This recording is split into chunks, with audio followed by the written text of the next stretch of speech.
नमस्कार। अ, S SPC government college समाजशास्त्र के यूट्यूब चैनल पर आपका स्वागत है।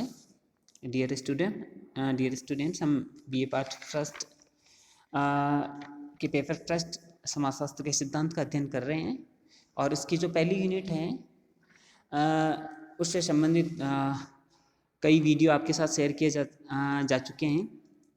उसी श्रृंखला में, उसी क्रम में बीए पार्ट फर्स्ट में समाजशास्त्र का जो फर्स्ट पेपर है समाजशास्त्र के सिद्धांत, उसकी जो पहली यूनिट है उसका एक और टॉपिक आज हम यहाँ डिस्कस करने जा रहे हैं। वह है समाजशास्त्र की प्रकृति और समाजशास्त्र का महत्व है। समाजशास्त्र विषय की पहली यूनिट में जो टॉपिक है उनमें ये भी दिए हुए हैं, इनको भी हमें पढ़ना है, समझना है। जहाँ तक बात समाजशास्त्र विषय की है तो इसके बारे में ब्रीफ इंट्रोडक्शन और सेपरेट वीडियोस में पहले ही आपके साथ शेयर कर चुका हूँ। हमने समाजशास्त्र का अर्थ, परिभाषा, क्षेत्र, विषय वस्तु, इनके बारे में चर्चा की है, समाजशास्त्रीय परिप्रेक्ष्य की चर्चा की है और मुझे उम्मीद है कि आपने उसको समझा होगा और अपनी टेक्स्ट बुक से भी पढ़ा होगा। आप नियमित रूप से टेक्स्ट बुक भी पढ़ रहे होंगे, लिखने का अभ्यास भी कर रहे होंगे अपनी पढ़ाई को बिल्कुल लाइन पर रखने के लिए और बिल्कुल प्लानिंग के साथ व्यवस्थित तैयारी करने के लिए बुक और जो कॉलेज की जो टीचिंग है उसको साथ साथ कंटिन्यू करना बहुत ज़रूरी है। डियर स्टूडेंट्स, जैसा कि आप जानते हैं कि हर विषय की अपनी एक प्रकृति होती है। प्रकृति का तात्पर्य यहाँ है कि वह विषय विज्ञान है या कला है, इससे हैं।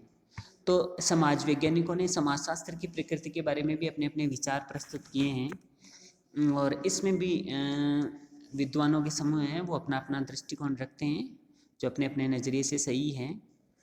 कुछ समाज वैज्ञानिकों का मानना है कि समाजशास्त्र एक विज्ञान है। समाजशास्त्र के जो संस्थापक विचारक है अगस्त कॉन्त हैं, कार्ल मार्क्स है, एमाइल दुर्कहाइम है, मैक्स वेबर है, हर्बर्ट स्पेंसर हैं। तो ये समाजशास्त्र के संस्थापक विचारक हैं। इनका ये मानना है कि समाजशास्त्र एक विज्ञान है और ये सामाजिक घटनाओं का, समाज का वैज्ञानिक पद्धति से अध्ययन करता है और इस कारण हम इसे विज्ञान के समकक्ष रखते हैं। दूसरी तरफ दूसरे समाज वैज्ञानिक है जिनका यह मानना है कि प्राकृतिक विज्ञानों की तरह समाजशास्त्र अपनी विषय वस्तु समाज, सामाजिक संबंध, मानव और सामाजिक संस्थाओं, सामाजिक समूह, सामाजिक व्यवस्था, इन सब का वैज्ञानिक पद्धति से बिल्कुल सटीक और समग्र अध्ययन नहीं कर सकता है। वैज्ञानिक पद्धति की अपनी सीमाएं हैं। मानव समाज है वह सतत परिवर्तनशील है, व्यक्ति का व्यवहार बदलता रहता है, सामाजिक संबंध है वो बहुत जटिल होते हैं, सामाजिक व्यवस्था है वह बहुत जटिल होती है, उनमें निरंतर परिवर्तन होता रहता है। इस कारण जिस तरह प्राकृतिक विज्ञान प्रकृति और प्रकृति से जुड़ी हुई चीज़ों का प्रयोगशाला के माध्यम से वैज्ञानिक पद्धति से बिल्कुल निष्पक्ष और तथ्यपरक अनुभविक अध्ययन करती है, उसी तरह बिल्कुल तथ्यपरक और अनुभविक अध्ययन समाजशास्त्र के लिए करना संभव नहीं है। उन्होंने इसके पक्ष में अपने तर्क दिए हैं और उन्होंने समाजशास्त्र की मानवतावादी परिप्रेक्ष्य पर बल दिया है कि सामाजिक जो यथार्थ है उसकी व्याख्या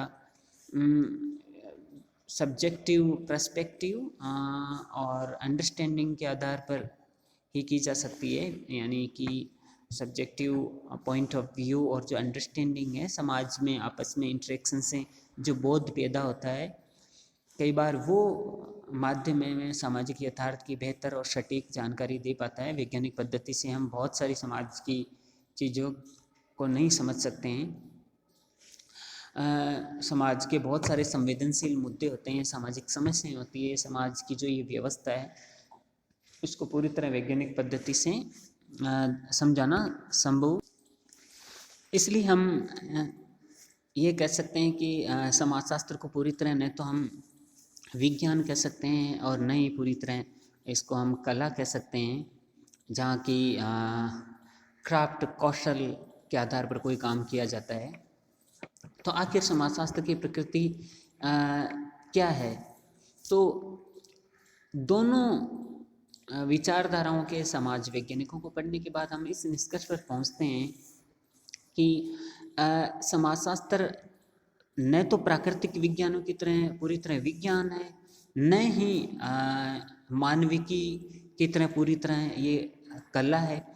यह एक सामाजिक विज्ञान है और यह समाज और समाज की घटनाओं का वैज्ञानिक पद्धति से तथ्यपरक, निष्पक्ष, तटस्थ, अनुभविक, तार्किक अध्ययन करता है।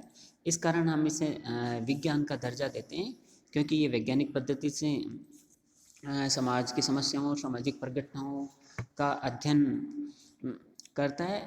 जहाँ तक बात इसकी प्रकृति को परिभाषित करने के, तो जाने माने अमेरिकन समाजशास्त्री रॉबर्ट बियरस्टीड, उनकी प्रसिद्ध पुस्तक है द सोशल ऑर्डर।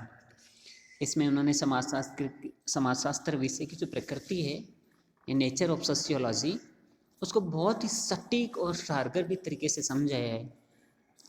इससे पहले की वीडियो में भी मैंने आपके साथ ये डिस्कस किया है। उन्होंने समाजशास्त्र की 6 मुख्य विशेषताएं बताई हैं अपनी पुस्तक में।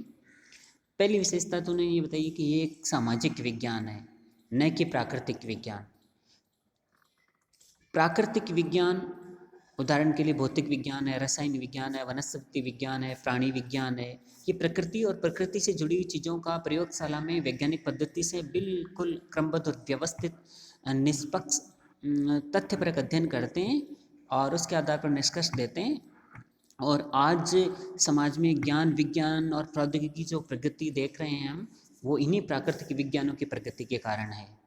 आज चारों तरफ जो भी टेक्नोलॉजी आपको दिखाई दे रही है, वो सब प्राकृतिक विज्ञानों में प्रोग्रेस के कारण ही संभव हो पाई है। जहाँ तक बात सामाजिक विज्ञानों की है, तो समाज और समाज से जुड़ी घटनाओं का अध्ययन करने वाले जो विज्ञान है, उनको हम सामाजिक विज्ञान कहते हैं। उदाहरण के लिए इतिहास है, राजनीति विज्ञान है, अर्थशास्त्र है, मनोविज्ञान है, मानव शास्त्र है। ये सामाजिक विज्ञान है जो समाज या समाज से जुड़ी हुई घटनाओं का वैज्ञानिक पद्धति से अध्ययन करते हैं। दूसरी विशेषता रॉबर्ट बियरस्टीड ने ये बताई है कि समाजशास्त्र एक मूल्य निरपेक्ष विज्ञान है, न कि आदर्शात्मक विज्ञान। इसका तात्पर्य ये है कि समाजशास्त्र सामाजिक घटनाओं का तथ्यपरक अध्ययन करता है। वो समाज और समाज से जुड़ी घटनाओं के बारे में ये बताता है कि ये क्या है, ये क्यों है, ये कैसे है और आगे क्या होगा, न कि क्या होना चाहिए। यह काम आदर्शात्मक विज्ञानों का है, जैसे नीति शास्त्र। नीति शास्त्र एक आदर्शात्मक विज्ञान है जो हमें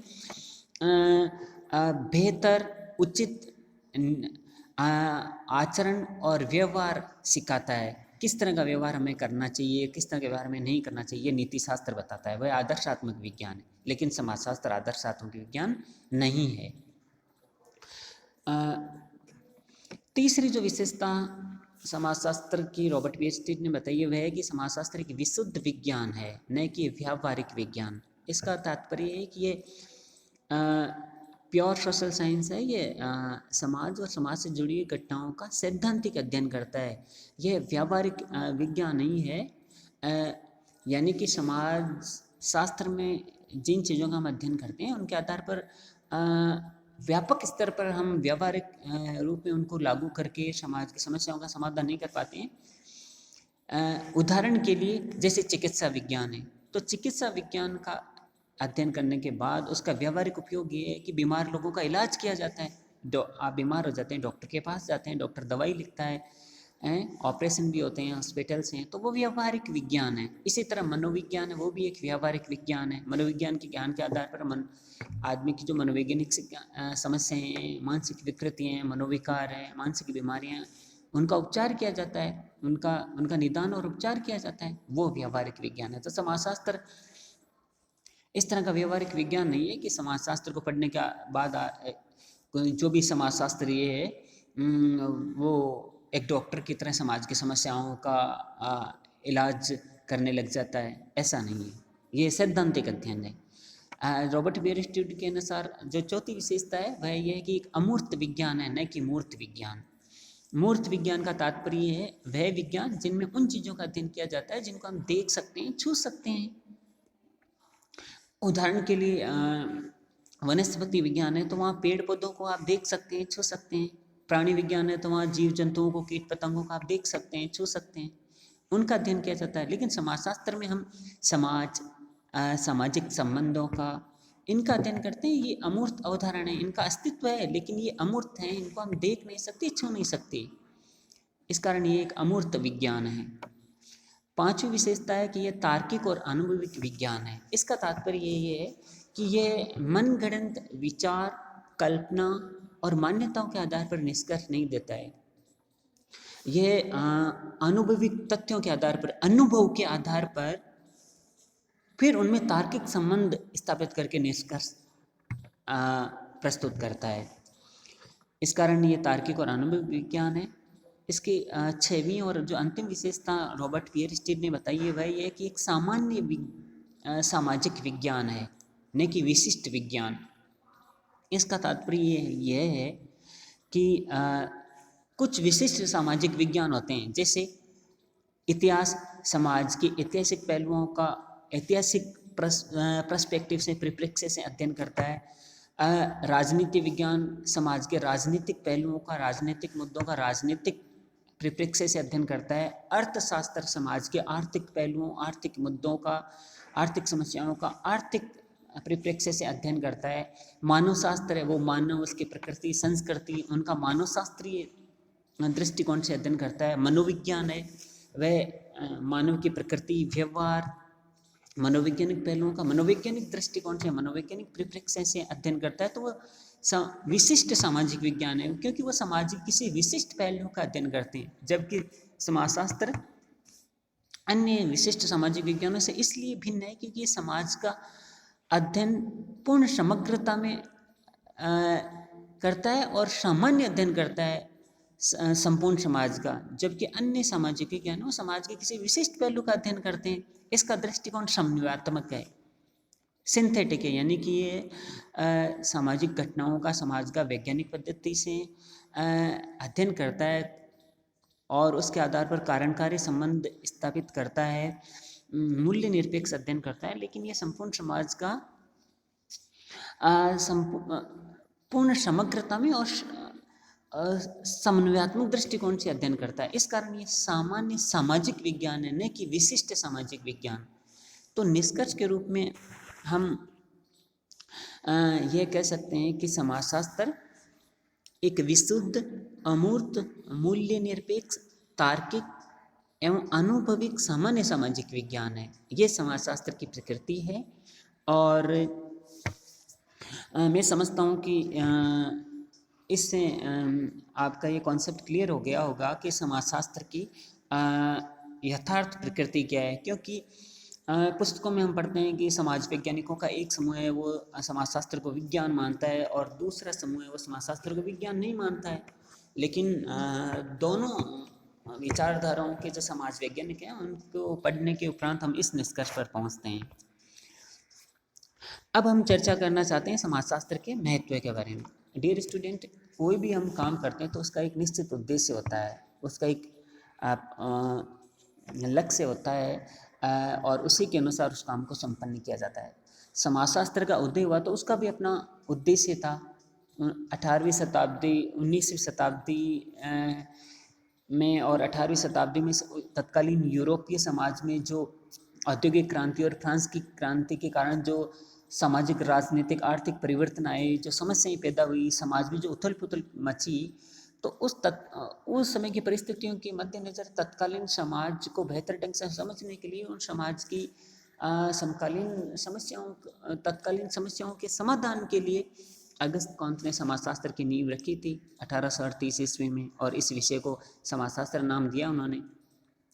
तो समाजशास्त्र ने न केवल तत्कालीन यूरोपीय समाज की औद्योगिक क्रांति और फ्रांस की क्रांति के कारण जनित हुई सामाजिक उथल पुथल, सामाजिक समस्याओं, सामाजिक मुद्दों का समाधान सुझाया, बल्कि समाज को और बेहतर बनाने के लिए नीति निर्धारकों, प्रशासकों, राजनीतिज्ञों और शीर्ष नेतृत्व को बेहतर सामाजिक नीति बनाने में भी बेहतरीन मार्गदर्शन दिया।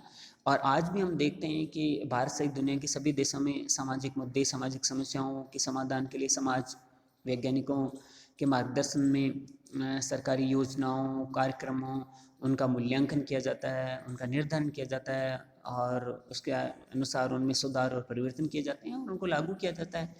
और इन सब का उद्देश्य समाज को और बेटर बनाना और समाज की समस्याओं का समाधान करना और नागरिकों के लिए उच्च जीवन स्तर और उच्च गुणवत्ता का जीवन सुनिश्चित करना होता है, ताकि मानव विकास की प्रगति के पथ पर हम और बेहतर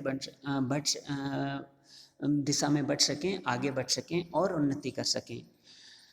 तो हमारे लिए ये जानना जरूरी है कि आखिर इस विषय का महत्व क्या है।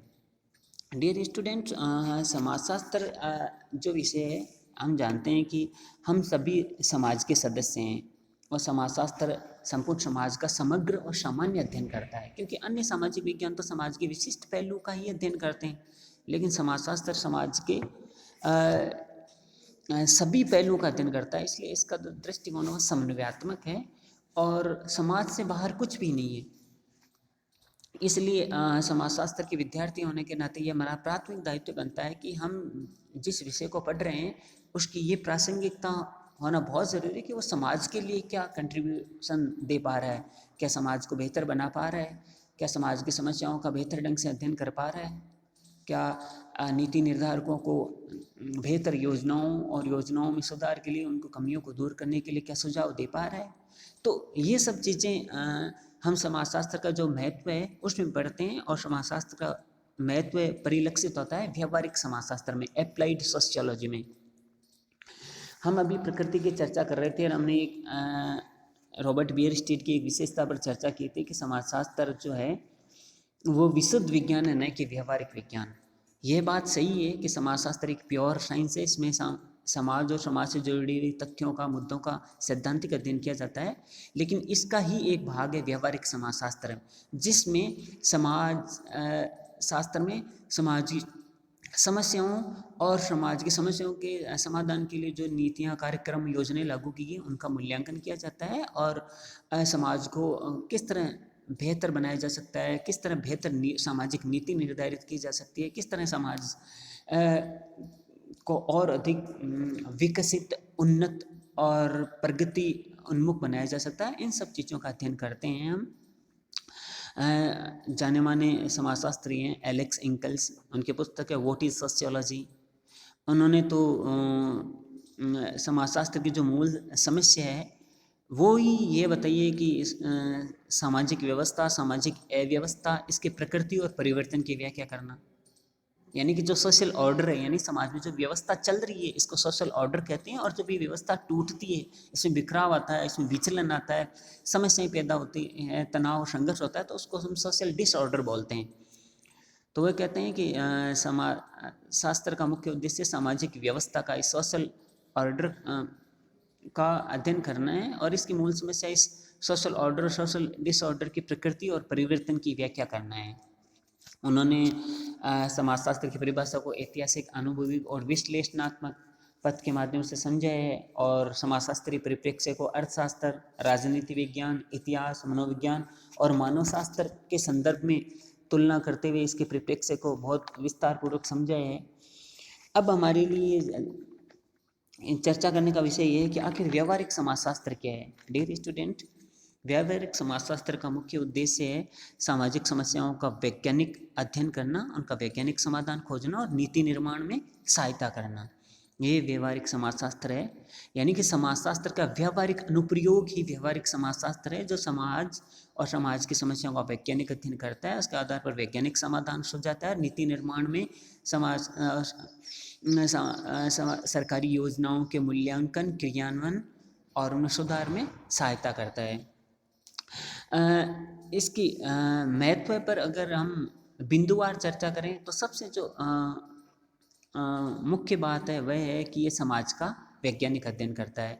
सामाजिक जीवन है, किस तरह सामाजिक व्यवस्था काम करती है, किस तरह उसमें परिवर्तन आता है, किस तरह सरकार को सामाजिक परिवर्तन के कार्यक्रम लागू करने चाहिए। तो ये जो वैज्ञानिक जानकारी है वो समाजशास्त्री ही देता है। जाने माने समाजशास्त्री रेमंड एरन्स हैं, एथन गिडेंस हैं, इन्होंने समाजशास्त्र की इस भूमिका पर विस्तार पूर्वक विवेचन किया है। दूसरा जो इसका महत्व है वह है सामाजिक नियोजन और सामाजिक विकास। समाजशास्त्र का अध्ययन, समाजशास्त्र का ज्ञान समाज कल्याण में, सोशल प्लानिंग में, सोशल डेवलपमेंट में बहुत अहम भूमिका निभाता है। जाने माने अर्थशास्त्री गुन्नार मेडल ने अपनी पुस्तक एशियन ड्रामा में इसका उदाहरण दिया है और इस बात को समझाया है कि किस तरह समाजशास्त्र का अध्ययन है, समाजशास्त्र के अध्ययन के आधार पर जो अर्जित ज्ञान है वो सामाजिक नियोजन और सामाजिक विकास में अत्यंत उपयोगी है, सार्थक और अर्थपूर्ण सिद्ध होता है। तीसरी जो बात है जो इसके महत्व को रेखांकित करती है वह है कि सामाजिक समस्याओं की वैज्ञानिक समझ और वैज्ञानिक समाधान देता है। भारत दुनिया के दूसरे देशों की तरह भारत भी बहुत सारी सामाजिक समस्याओं से जूझ रहा है। राष्ट्रीय एकता की समस्या है, अपराध है, गरीबी है, बेरोजगारी है, जनसंख्या विस्फोट है, आतंकवाद है, जातिवाद, भाषावाद, क्षेत्रवाद, सांप्रदायिकतावाद, महिलाओं से संबंधित समस्याएं, ड्रग एडिक्शन, एल्कोहलिज्म, काला धन, भ्रष्टाचार, ऐसी अनेक समस्याएं जिनसे भारतीय समाज जूझ रहा है। तो समाजशास्त्र न केवल इन समस्याओं का वैज्ञानिक अध्ययन करता है बल्कि वैज्ञानिक समाधान भी सुझाता है, जिससे उन समस्याओं का सटीक और जड़ से समाधान सुनिश्चित हो पाता है। अन्यथा केवल सतही समाधान होता है और वो कारगर सिद्ध नहीं हो पाता है। इसके महत्व का जो चौथा बिंदु है वह है कि समाजशास्त्र का जो अध्ययन है वो ग्रामीण पुनर्निर्माण में, ग्रामीण समाज के उत्थान में, नगर नियोजन में, जनजातीय समस्याओं के उन्मूलन और उनके कल्याण में भी अहम भूमिका निभाता है। जनजातियों के अध्ययन के आधार पर ही हम जनजातीय समस्याओं के उन्मूलन के लिए, जनजातीय समाज के कल्याण के लिए योजनाएं बना सकते हैं, उनको बेहतर ढंग से लागू कर सकते हैं। एस.सी. दुबे हैं, एम.एन. श्रीनिवास हैं, ए.आर. देसाई है, M.S.A. राव है। इन्होंने ग्रामीण समाजशास्त्र, नगरीय समाजशास्त्र और इन पर बहुत काम किए हैं और इनके अध्ययन के आधार पर हम ग्रामीण पुनर्निर्माण, नगर नियोजन, जनजातीय कल्याण के लिए बेहतर कार्यक्रम लागू कर सकते हैं, बेहतर योजनाएं बना सकते हैं। पांचवा और अंतिम जो बिंदु है जो समाजशास्त्र के महत्व को बताता है वह कि समाजशास्त्र का अपना एक शैक्षणिक, व्यावसायिक और व्यावहारिक महत्व है। रॉबर्ट बियरस्टीड ने अपनी पुस्तक द सोशल ऑर्डर में तो ये भी बताया है कि आधुनिक दुनिया में जो तीव्र गति से परिवर्तन हो रहे हैं, भूमंडलीकरण, निजीकरण, उदारीकरण और परंपरा से आधुनिकता की ओर जो समाज में बदलाव आ रहे हैं, विशेष रूप से भारतीय समाज जो संक्रमण की अवस्था से गुजर रहा है, ऐसी स्थितियों में प्रशिक्षित समाजशास्त्रियों की मांग बहुत ज़्यादा बढ़ती जा रही है और कई गैर सरकारी संगठन है, नागरिक समाज संगठन हैं, सोशल वर्क के कार्यक्रम हैं, इनमें भी समाजशास्त्रियों का, समाजशास्त्र के जो स्टूडेंट्स हैं उनका योगदान रहता है, उनकी ज़रूरत पड़ती है। भारत की जो शैक्षणिक संस्थाएं हैं, कॉलेजेस है, विश्वविद्यालय हैं, तकनीकी संस्थान है, वहाँ पर भी इसका अध्ययन करवाया जाता है। तो शैक्षणिक महत्व भी है, इसका व्यावसायिक महत्व भी है।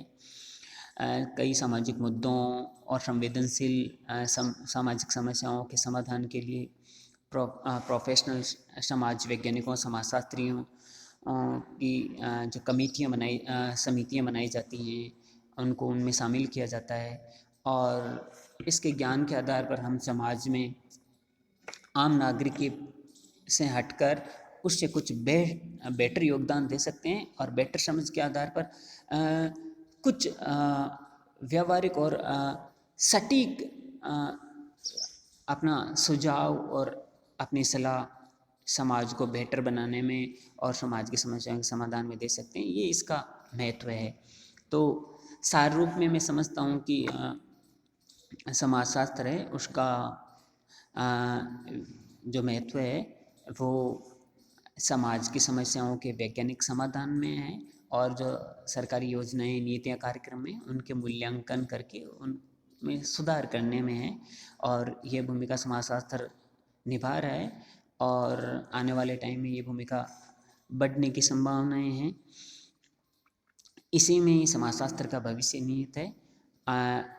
आज के लिए इतना काफ़ी है। धन्यवाद।